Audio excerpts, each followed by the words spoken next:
नमो तस्सा भगवतो अरहतो। नमो बुद्धाय। मैं आरपी सिंह आप सभी का हार्दिक स्वागत करता हूं हमारे विशेष कार्यक्रम धम्मदीप में। दर्शकों, धम्मदीप में कल हमने बात की थी सुद्धोधन, यशोधरा और राहुल से भेंट वार्ता के बारे में। अब इस श्रृंखला को आगे बढ़ाते हुए आज हम चर्चा करेंगे भिखोनी संघ की स्थापना और महाप्रजापति गौतमी और यशोधरा की दीक्षा पर। इसके बारे में विस्तृत जानकारी देने के लिए हमारे मध्य उपस्थित हैं भंते डॉक्टर चंद्रकीर्ति जी। आपने बुद्ध दर्शन में उच्च शिक्षा प्राप्त की है तथा आप देश विदेश में अनेकों सम्मानों से अलंकृत होने के साथ साथ अनेकों मंचों से बुद्धिज्म पर अपने विचार रख चुके हैं। तो हम बहुत बहुत स्वागत करते हैं भंते डॉक्टर चंद्रकीर्ति जी का। नमो बुद्धाय भंते जी, आपका हमारे स्टूडियो में बहुत बहुत स्वागत है। नमो तस्सा भगवतो अरहतो सम्मा संबुद्धस्सा। नमो तस्सा भगवतो अरहतो सम्मा संबुद्धस्सा। नमो तस्सा भगवतो अरहतो सम्मा संबुद्धस्सा। भंते जी, बहुत बहुत धन्यवाद। आपने हमारे दर्शकों को अपना आशीर्वाद, अपना आशीष दिया। तो भंते जी, आपसे निवेदन है कि आज हम अब अपने मुख्य विषय पर आ रहे हैं। हमारे दर्शकों को आप बताएं कि भिखोनी संघ की स्थापना और महाप्रजापति गौतमी और यशोधरा की दीक्षा पर आप हमें विस्तार पूर्वक जानकारी दें। बहुत बहुत धन्यवाद आरपी सिंह जी। आज हम लोग इस धम्मदीप कार्यक्रम में विस्तार से चर्चा करेंगे भिखोनी संघ की स्थापना, महाप्रजापति गौतमी और यशोधरा की दीक्षा के संबंध में। जैसे आप जानते हैं कि तथागत गौतम बुद्ध के ज्ञान प्राप्ति के बाद लगातार वो धम्म दीक्षा लोग ले रहे थे और संघ में प्रवजित हो रहे थे। कुछ उपासक और कुछ उपासिकाएं बनते जा रही थी। और ऐसा ही हम देखते हैं कि बहुत बड़े संख्या में जब लोग तथागत गौतम बुद्ध के इस संघ में शामिल हो रहे थे, ऐसे समय में महाप्रजापति गौतमी को भी लगा कि क्यों नहीं हम भी तथागत के संग में शामिल हो, हम भी एक श्रेष्ठ अवस्था को प्राप्त कर सके। इस तरह की उनके मन में एक भावना उत्पन्न हो रही थी, उन्हें ऐसा महसूस होने लगा था।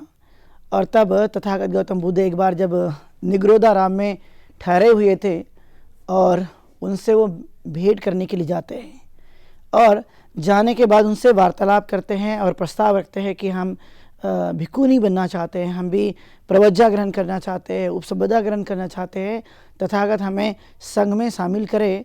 तो पहली बार, दूसरी बार और तीसरी बार भी उन्होंने अभिवादन किया, याचना की, लेकिन तथागत गौतम बुद्ध ने उस समय कोई खास अनुमति प्रदान नहीं की।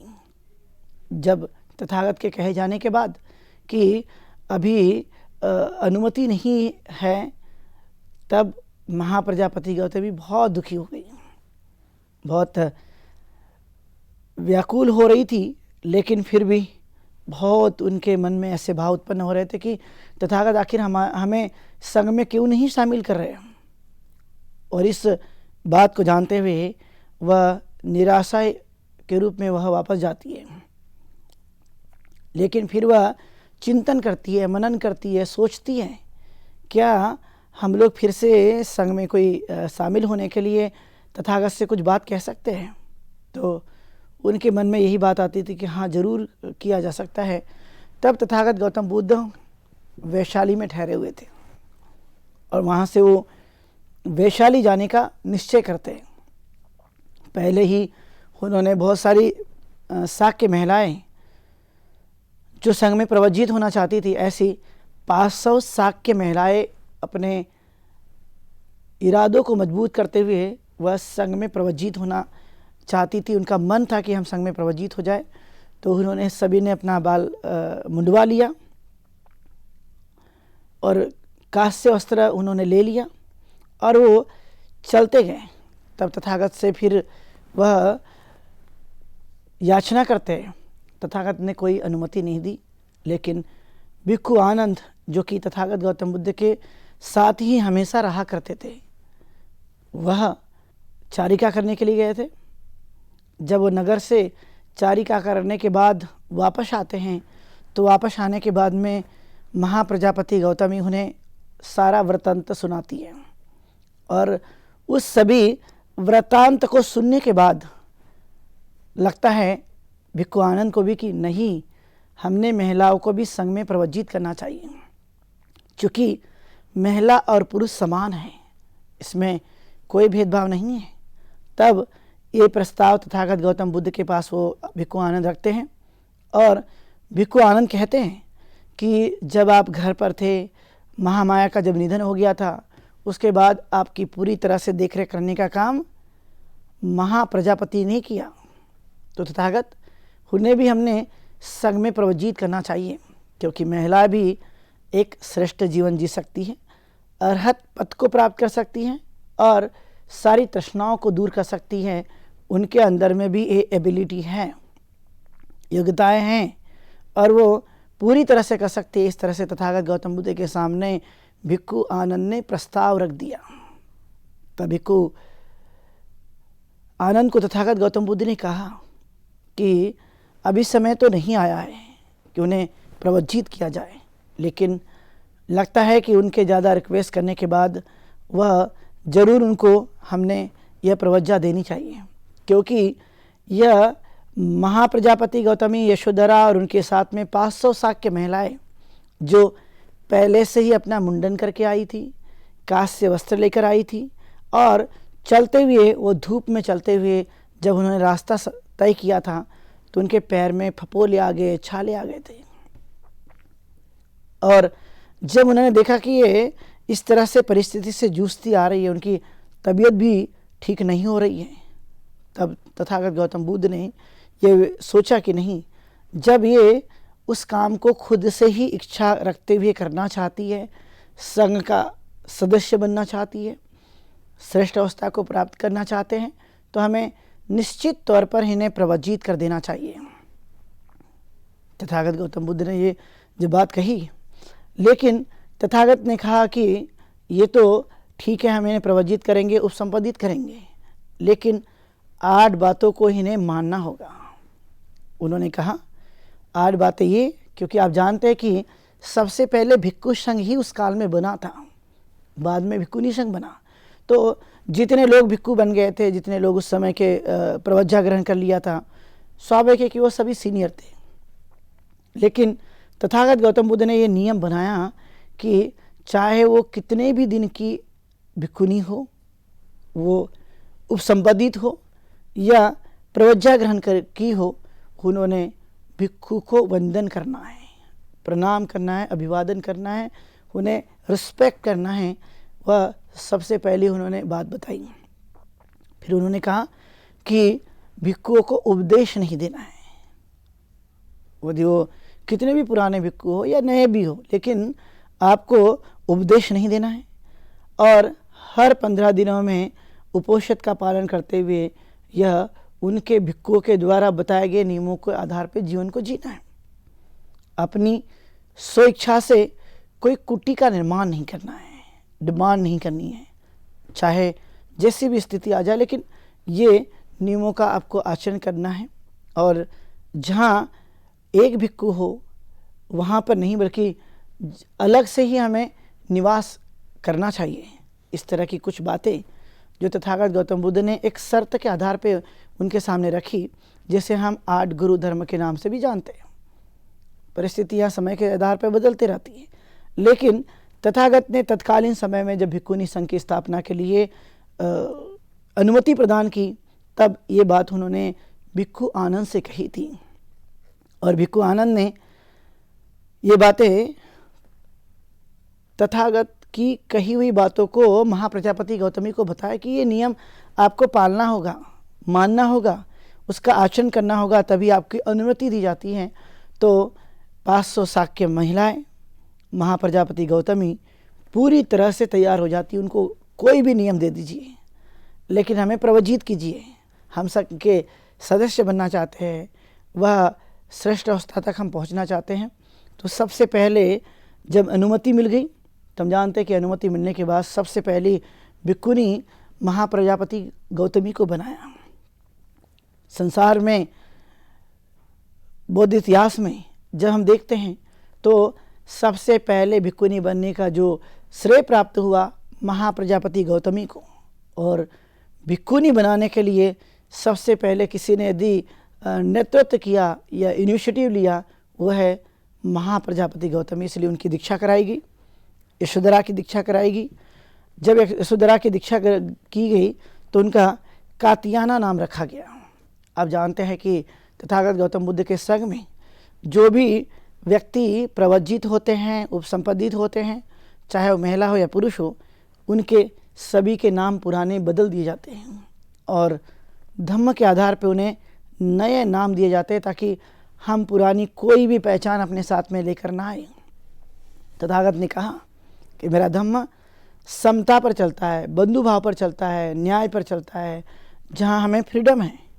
यह मेरे धम्म का कुछ खास आधार स्तंभ है और इसलिए मैं इसी के आधार पर अपने संघ में सबको अनुमति प्रदान करता हूँ, जहाँ पर किसी भी प्रकार का कोई भेदभाव नहीं किया जाएगा, नहीं कोई पुरानी मान्यताओं को कोई लेकर आएगा तो उन्हें अनुमति नहीं दी जाएगी। इसलिए तथागत गौतम बुद्ध चाहे कोई भी व्यक्ति दीक्षा लेना चाहता है तो उनके वो नाम बदल देते थे और पुरानी जो कुछ भी मान्यता है वो सब छोड़ने के लिए कहते थे। यही शर्तें हैं और संघ में आने के बाद में संघ के अनुसार जो नियम बनाए गए उस बनाए जाने के बाद में उन नियमों को आचरण करना, उन नियमों को पालन करना, ये सभी सदस्यों का काम होता है। और उस पर उन्होंने पूरी तरह से जोर देते हुए बताने की कोशिश की और यही एक बड़ा जो फ़र्क है या बड़ी बात हमें देखने के लिए मिलती है। तथागत गौतम बुद्ध ने समानता पर आधारित ये संघ का निर्माण किया। भिक्खु भिक्खुनी, महिला और पुरुष दोनों को उन्होंने बराबरी का अधिकार देकर उन्हें संघ में शामिल कराया। ऐसे ही तथागत गौतम बुद्ध ने जो 500 महिलाएं हुआ करती थी उन 500 महिलाओं को उन्होंने तो पूरी को तो खुद स्वयं दीक्षा नहीं दी, लेकिन उनके जो शिष्य थे नंदवर्धन, उस नंदवर्धन ने तथागत गौतम बुद्ध के शिष्य ने सबको संघ में दीक्षित कराया, उन्हें दीक्षा दिलाई और तब ये भिक्खुनी संघ की स्थापना हो जाती है। और ये उनके लिए आप जब देखेंगे विनय पिटक में 311 विनय बताए गए हैं।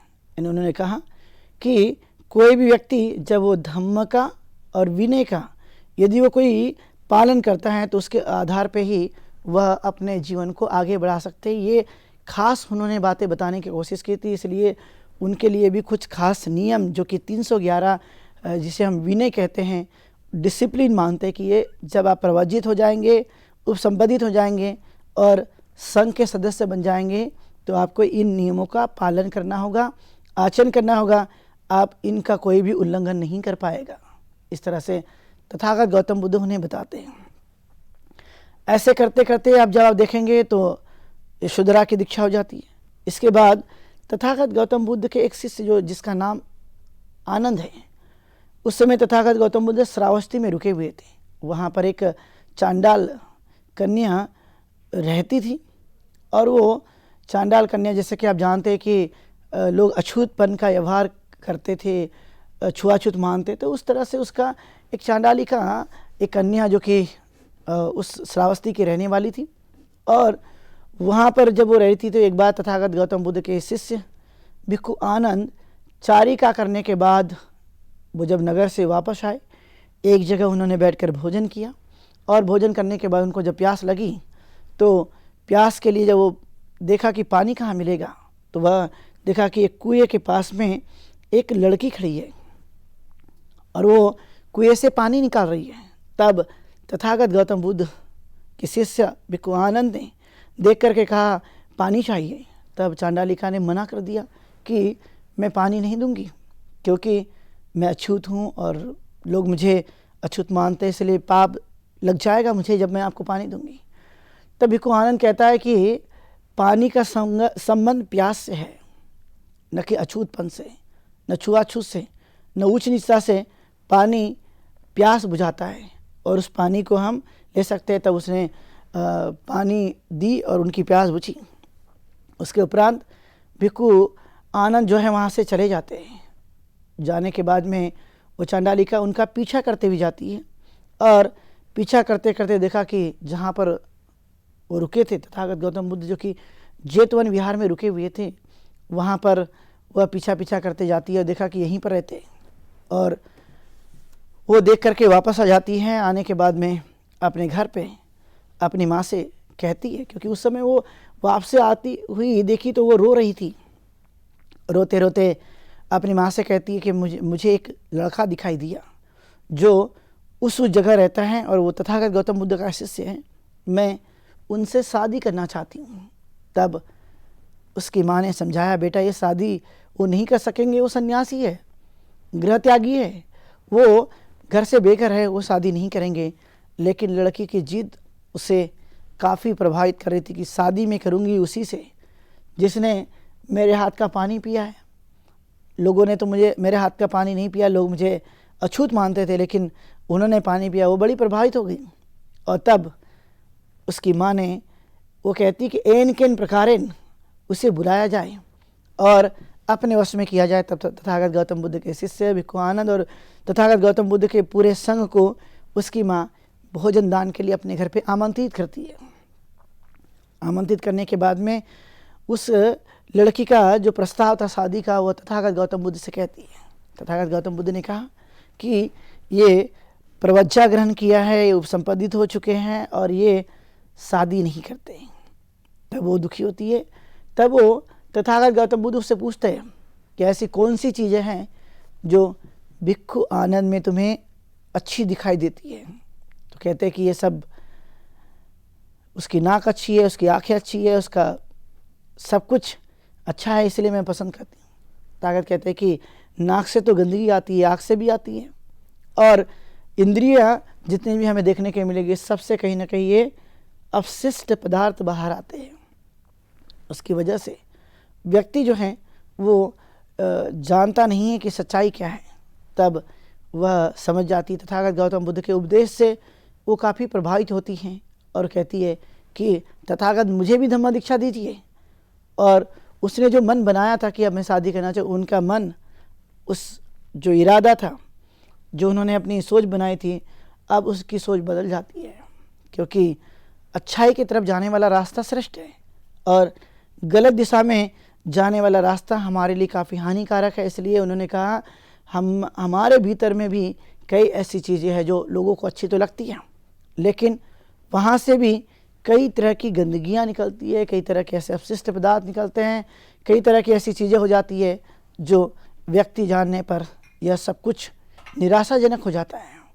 जैसे आपने देखा होगा कि जब व्यक्ति जवान हो तो उसकी त्वचा भी अच्छी होती है, लेकिन जैसे जैसे बुढ़ापा आ जाए तो उसकी त्वचा में झुर्रियाँ पड़ जाती है, काले बाल सफ़ेद हो जाते हैं और बहुत सारे परिवर्तन देखने के लिए मिलता है। तो ये स्वाभाविक परिवर्तन उन्होंने, तथागत गौतम बुद्ध ने उन्हें समझा कर दिया।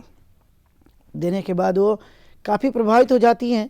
तो इस तरह से आप देखेंगे कि तथागत गौतम बुद्ध ने हर एक महिला के जीवन में वो श्रेष्ठता आ जाए, वो ऊंचे पदों पे चले जाए, वह अपने जीवन काल में उस निर्माण की प्राप्ति करने में लग जाए। इसके लिए तथागत गौतम बुद्ध ने सब महिलाओं के लिए सबसे पहले भिक्खुनी संघ बना करके उन्हें एक मौका दिया, उन्हें समान अवसर किया, चाहे वो कोई भी आदमी हो। तो आप देखेंगे कि अछूत आदमी को भी तथागत गौतम बुद्ध ने गले लगाया। गले लगाने का मतलब है उन्हें अपने संघ में उन्हें प्राथमिकता दी, उन्हें प्रवज्जा ग्रहण की। ऐसा तो होता नहीं था, लोग अछूत को दूर करते थे, गरीब को दूर रखा जाता था, और ऐसे अलग अलग प्रकार की जातियाँ थी उनको भी वो दूर रखने का काम करते थे। तथागत कहते नहीं, अलग अलग तरह की जातियाँ भी हो, गरीब हो, कोई शूद्र हो, कोई अछूत हो, लेकिन मैं सबको अपने संग में समान दर्जा देता हूँ। मैं किसी भी व्यक्ति के साथ भेदभाव नहीं करता। इसलिए हम जानते हैं कि तथागत गौतम बुद्ध का जो मन करुणामयी था, और जब करुणामयी मन होता है, सबके प्रति दया और प्रेम की भावना होती है, तो वो सबको समाहित कर लेते हैं, वो किसी को भी भेदभाव नहीं करते। इसलिए भेदभाव को मिटाने के लिए, समाज में एक नई चेतना लाने के लिए, वहाँ पे परिवर्तन लाने के लिए तथागत गौतम बुद्ध ने भरसक प्रयास किया। उनके प्रयास से समाज में बहुत सारी महिलाएं जो वंचित थीं, जिसे कुछ भी पता नहीं था, ऐसी महिलाओं को तथागत गौतम बुद्ध ने इस संघ में प्रवचित कराया। उनके भी बाल मुंडाए गए, उनके भी कास्य वस्त्र धारण किया गया। उन्होंने पात्र लेकर चारिका की, जो पुरुष करता था संघ में शामिल होने के बाद। तो जो पुरुष सील का पालन करके श्रेष्ठ हो सकता है, तथागत कहते हैं कि महिला भी सील का अभ्यास करने के बाद श्रेष्ठ हो सकती हैं। इसमें किसी भी प्रकार का कोई भेदभाव नहीं है, बशर्ते उन्हें मौका दिया जाए, उन्हें अवसर दिया जाए, तो वह कहीं ना कहीं इस चीज़ को प्राप्त कर सकते हैं। इस पर तथागत गौतम बुद्ध की बातें जो उस काल में हमें बड़ी प्रभावशाली देखने के लिए मिलती है, कोई साधारण बातें नहीं है।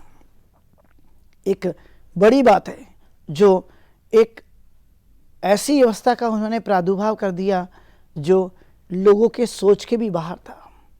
खुद शाक्य महिलाएं अपने जिद के आधार पर, अपनी सोच के आधार पर, अपनी लगन के आधार पर उन्होंने अपनी हिम्मत दिखाई और कहा कोई बात नहीं, अलग अलग तरह की समस्याएं जो आएगी, जो सिद्धार्थ गौतम को आई है हमें भी आएगी, कोई दिक्कत नहीं है।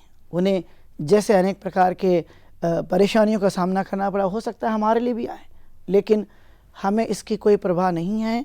हम उत्कृष्ट जीवन जीने के लिए हम तैयार हैं और हम भी वैसा ही चारिका करके अपनी आजीविका को जीना चाहते हैं। आप जानते हैं कि महिलाओं के लिए आभूषण बड़े पसंदीदा होते हैं, वो बहुत पसंद करते हैं, उन्हें अलग अलग तरह की जो चीज़ें हैं वो बड़ी पसंद आती है। लेकिन इतनी सोच उन्होंने कहा कोई ज़रूरत नहीं है, इसे हम त्याग देते हैं। और सभी 500 शाक्य महिलाओं ने ये सब त्याग दिया था। त्याग करके उन्होंने यही एक सामान्य और उत्कृष्ट जीवन जीने के लिए, आप जानते हैं कि कोई चीज़ नहीं होती है, चीवर 3 चीवर पात्र, इसके अलावा कुछ नहीं, बस इसी पे उनको जीवन जीना है। कोई बहुत बड़ी संपत्ति ही रखने की ज़रूरत नहीं है, बल्कि कल की भी चिंता करने की ज़रूरत नहीं है। बशर्ते जो दे दे उसे प्राप्त कर लो और उसी में अपना आनंद और खुशी मानो। तो यह करने के लिए कितनी बड़ी हिम्मत लगती है, साधारण काम नहीं है। इसलिए तथागत गौतम बुद्ध उन्हें जो संघ में शामिल हो जाते हैं, वो कहते हैं कि ये वीर है, बहादुर है, सिंह के समान है, ये बहुत बड़ी ताकतवर लोग हैं जो इस तरह का पालन करने पर जोर देते रहते हैं। और इसलिए जो भी महिलाएं इस संघ में शामिल हुई, उनको उन्होंने कहा ये सब वीर है, वीरों की संतान है, और सभी धन्य हैं इस बात को लेकर कि कम से कम उन्होंने इस तरह की हिम्मत वह अपने जीवन काल में लाने की पूरी तरह से कोशिश की। क्योंकि आप जानते हैं कि मनुष्य का एक बाल भी सर का काट दिया जाए तो कितना दुख होता है। उन महिलाओं ने तो सभी ने मुंडन कर दिया, खासकर महिलाएं जिनकी बालियां लंबी लंबी होती है, जिनकी चाहत अधिक होती है, जिनका मन अलग अलग तरह की चीज़ों से फंसा रहता है।